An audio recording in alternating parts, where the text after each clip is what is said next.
A few years ago, my family and I were out to dinner, and as we walked through the restaurant toward our table, my then 7-year-old daughter perked up and sniffed the air and turned to me and said, "Dad, smell that? It smells like wine." That's a proud dad moment right there. And sure enough, the table we were walking past was sharing a bottle of red. And I thought about that story today because we just heard one of my favorite gospel stories, the wedding in Cana. Now, Cana is a town in the region of Galilee.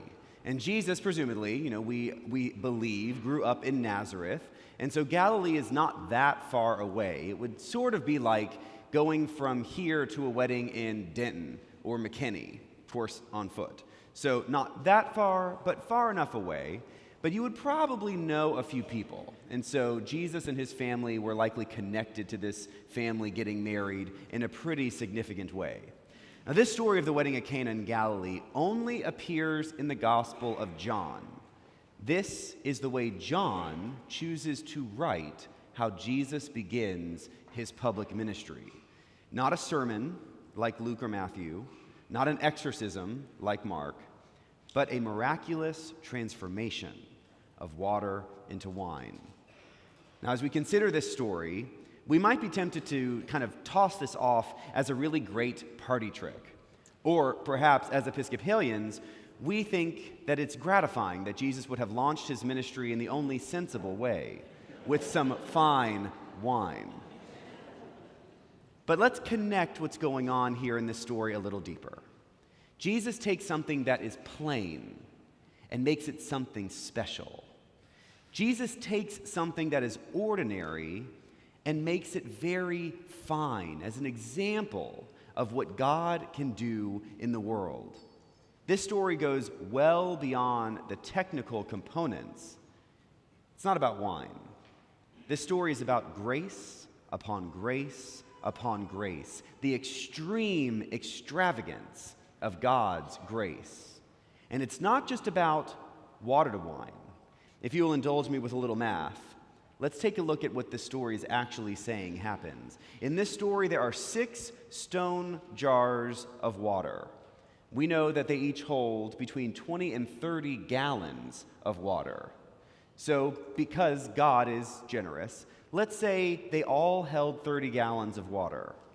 That means that there is between 120 to 180 gallons of water. So we'll go with 180 gallons of water. And if we assume that the average bottle of wine contains 750 milliliters, so that a case holds 9 liters, then that means that Jesus' miracle didn't just make a little extra wine. Jesus' miracle created more than 1,000 bottles worth of wine. That is an extreme example of God's extravagant grace. So the point of this story, not to make us think of a nice dinner party where the host opens a couple nice bottles after dinner. This miracle is meant to make our heads swim with the scale of the miracle, the scope of the transformation. The wine that he created was more than they could have ever drank at that party. What we get from this story is God's excessive grace. God's grace that pours out over everyone in every way. And this connects with our season of Epiphany. Right now we are living into the season of Epiphany, and Epiphany literally means learning something new, right? Having epiphanies. They are revelations. They are realizations of what is true that we might not have seen beforehand. That's really what a story like this is meant to point to. This first miracle at the wedding in Cana is one of those epiphanies. For people, they see Jesus, and when he does what he does, God's grace surprises the people who are there. And we know about gifts, particularly spiritual gifts. We know in the church that we are all given these unique gifts to use in the world for good. I remind you of something that St. Paul wrote in 1 Corinthians. There are a variety of gifts in one Spirit. Each of us is given special gifts. To one is given wisdom, to another the ability to speak, to another faith, to another the gift of healing or working miracles or prophecy or the discernment of spirits or the interpretation of language. In other words, we are all given gifts. Each one of us has a unique gift. But here's the trick. Our unique gifts are really only usable when we are in community with one another, in relationship with one another. The profound truth of God is that we've been given these gifts to use together to bring about God's kingdom now.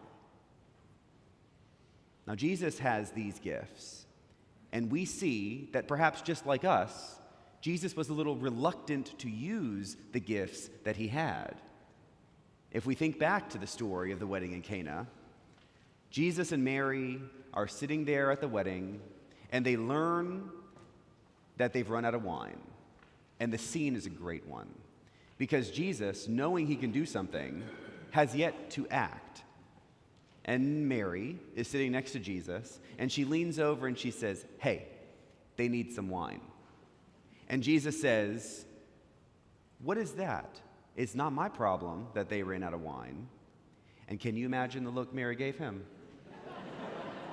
Obviously, whatever she did was enough to make him do what she wanted him to do, because she just turned to the steward and said, "Do whatever he says." You know mothers, right? No conversation, just the look. And sure enough, Jesus changed that water into wine. But you see, the point here is that Jesus didn't just go show off with what he could do. Mary, someone he was in obvious close relationship with, is the one who knew what he could do and reminded him of it and even compelled him to do what he could do. Community matters. Our relationships matter. And you may have heard me say before that although technically we could be Christian on our own, it is not a good idea. Because following Jesus, living into our discipleship, takes each other. We call out one another, knowing that giftedness inside. We see what others have in them, and we help them both identify it and use those gifts for the good of others. We need each other. We discern our gifts together, and we support each other in very deep and meaningful ways. Now, I imagine that not every person in these pews knows clearly what their gifts are, and yet we can figure that out together. We come here in a church community not just to worship God, although that's good, not just to sing together or learn together, and all of that is good.